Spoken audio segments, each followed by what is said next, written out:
2024 is almost over, so I want to talk about the trends that we need to leave in this year. We are not bringing these to 2025.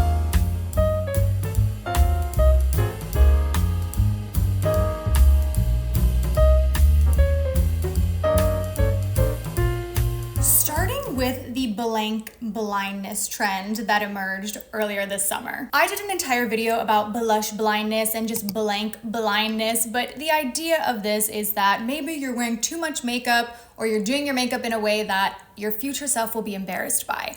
I think this mindset is one, dumb, but two, so limiting. I understand that one day I'm gonna look back on my makeup and maybe cringe or laugh at the way that I did it in a certain time period, but that's part of the fun of it. Like, I like looking back on the Instagram brows that I did in college and laughing at the fact that they were like actual Nike checks on my face. And it wasn't embarrassing at the time because we were all doing that. There was like this collective experience of doing our makeup in a way that, yes, maybe today we laugh at, but like that's part of the fun. Jenna Rosenstein wrote about this in an article for Harper's Bazaar, saying beauty trends don't emerge from a vacuum. They're a direct result of our collective lived experience of trends that came before. The only reason we can recognize our past brow blindness today is because we had to endure a culture obsessed with Cara Delevingne's naturally lush arches. Our current preference for fluffy, lightly groomed brows is a consequence of the preceding era of YouTube brows, which was only a thing because of the overplucked brow trend before it. Trends are all connected, and we're all connected by the beauty choices we make day to day. For better or for worse, contemporary standards of beauty are a sign of community and offer a sense of belonging. She writes, while you may cringe now scrolling through your camera roll, one day you'll look back and marvel at the risks you took with an overwhelming sense of nostalgia. Makeup is meant to be experimental. You can and should play with it, and being so hyper focused on trying to be proactive about what your future self might be embarrassed about is no way to live. So if you want to do super bold blush, do super bold blush. If you want to do feather brows, Instagram brows, do them. But even more than the internal monologue that we have of like, do I have this blindness? Do I have that blindness? More importantly, I want us to stop verbalizing it to other people. Like, I don't want to be in anyone's comment section ever again and read a comment that says you have eyelash blindness. So we're leaving that in 2024. The next trend that I'm begging us to leave in 2024 is the morning shed. If you're not familiar with this, it exploded in 2024. It's the idea of doing a lot of your beauty maintenance while you're sleeping, which seems like perhaps a good use of time. You know, you're gonna be asleep anyway, so people will do their heatless curls, they might do some face taping, their mouth taping, lots of contraptions going on here. Morning shed routine, let's get into it. Ooh, let's take the mask off.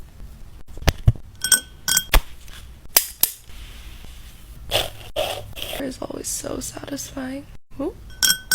And we're done. How do we like this look? Which on paper might seem innocent, like, Kelly, who cares? You know, you're sleeping, you might as well take advantage of that time. Bustle interviewed dermatologist Dr. Hannah Kopelman about the morning shed. And she talked about some potentially counterproductive elements of this trend, including layering on so many different face treatments. She said skin needs time to breathe and recover, and piling on numerous products can clog pores, cause irritation, disrupt the skin's natural barrier. She also said using too many active ingredients simultaneously can lead to overexfoliation, redness, and sensitivity. She also touched on wearing a sheet mask overnight, which I've seen a lot of people do with this. Those are generally supposed to be kept on 15 to 20 minutes, and she says wearing them overnight can lead to excessive moisture, which may cause skin irritation and even promote bacterial growth. My frustration with this topic feeds into an overarching beauty trend that we saw in 2024, which was all about beauty optimization and spending every waking hour, not even waking hour, your sleeping hours too, every hour of the day, laser focused on the way that we look. And now we're even sacrificing a good night's sleep to look marginally better in the morning. And I say this as someone who used to love heatless curls.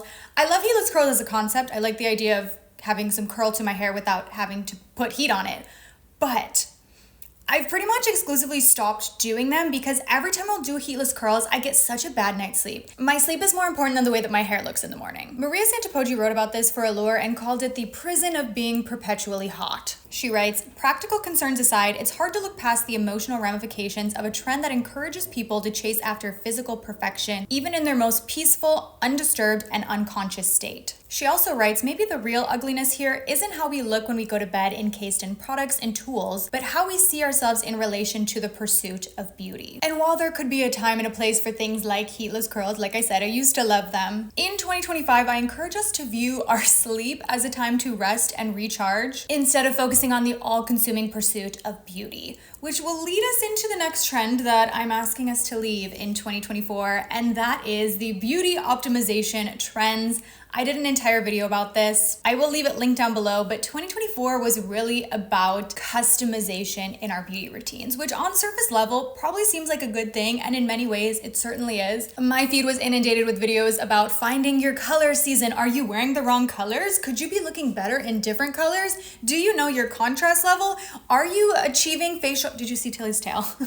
Are you achieving facial harmony? Like, oh my gosh. In 2025, let's give it a rest. If you have never had a color analysis, chances are you're wearing the wrong colors. Instead of dressing in the colors that we look best in, I think 2025 should be the year that we dress in colors that we feel the best in, whether they are in your optimal palette or not. And don't get me wrong, yes, things like knowing your contrast level, knowing your visual weight of your face, these can be great tools when you're doing your makeup. But say it with me, these are tools, they are not rules. Not the end all be all, and I hope in 2025 we're more focused on creativity and self-expression over beauty optimization. A more lighthearted thing that I would like to leave behind is excessive dry shampoo usage, okay? There is a time and a place for dry shampoo, for sure. I think dry shampoo is a great invention, but when your hair gets to a point of being like excessively greasy where you're needing to apply a ton of dry shampoo, you're better off just washing your hair. Your scalp will thank you. There's just been so much misinformation the last few years about hair washing, and it's presented as this one-size-fits-all idea that everyone should wash their hair as infrequently as possible, and that's just not the truth. Thankfully, the super extreme not hair washing trend I think is kind of phasing out a bit. I remember a few years ago it was really popular for people to try to go like a month between washing their hair. Yes, there are hair types that can go longer between hair washes, but it is not one size fits all. If you have thin, fine hair, your hair type probably needs to be washed more often. And the health of your scalp will improve if you're washing it on a consistent basis versus going longer than you probably should and packing on the dry shampoo. And I can say this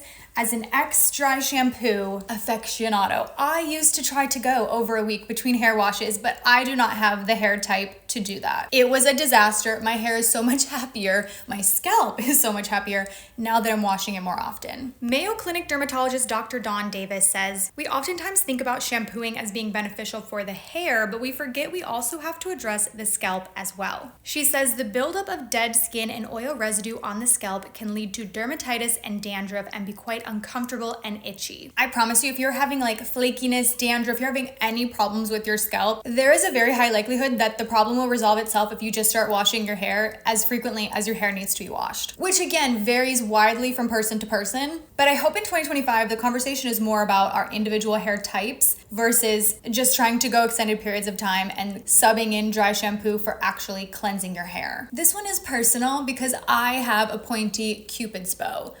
I don't want to see people rounding out their Cupid's bows in 2025. I like to begin in the corners of my mouth, and I start right outside the natural lip line. But this is where I stay the closest to the actual lip line and just extend it slightly at the very top and at the very bottom of the lower lip. I don't understand how this has become so trendy. Like the amount of times I will watch a tutorial when someone has very defined points to their lips and they will just draw a half circle on the top to connect them. Yes, it gives the effect of like a fuller, plump lip, but at the expense of being very visible. Like when you turn your face to the side, if you have a defined Cupid's bow, you are going to see that. And I say this as someone with a pointy, defined Cupid's bow. The liner is very visible. I am asking us in 2025 to embrace our pointy Cupid's bow. If that is your lip shape, don't round it out. The same way a round, juicy, plump lip is also beautiful, your pointy, very arched lips are also beautiful. Okay, so these are the trends now that can stay. These are the ones I like. We can bring these into 2025. I will allow it.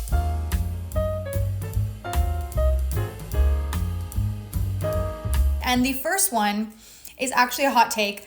I might be the only person to say this, but I stand by this. We can bring the makeup micro trends in. I don't mind them. I loved cinnamon girl makeup. These were bigger in 2023 for sure. 2023 was really the year of like strawberry girl makeup, cold girl makeup. I know people did not like that at all, but I never understood the vitriol for these like micro makeup trends. I know they only lasted a week. I know that there were so many of them, but I felt like they were a way to be really creative and play with makeup. And amongst a lot of actually problematic makeup trends, I don't really see an issue with these like fun themed named looks that are big for a week or two. It was a way for me to try something different, break out some products in my routine I hadn't used in a while, maybe try a different placement. Obviously, I feel different when it comes to micro trends in clothing because they're encouraging waste and overconsumption. But when they're implemented into makeup looks, they actually do the opposite in my opinion because they encourage us to be more playful, re-wear things in our collection, break out products that we haven't used in a while. And sure, there are times that brands latch onto this and try to sell us things through them, but at their core, I don't think they're harmful. When we were getting these consistent like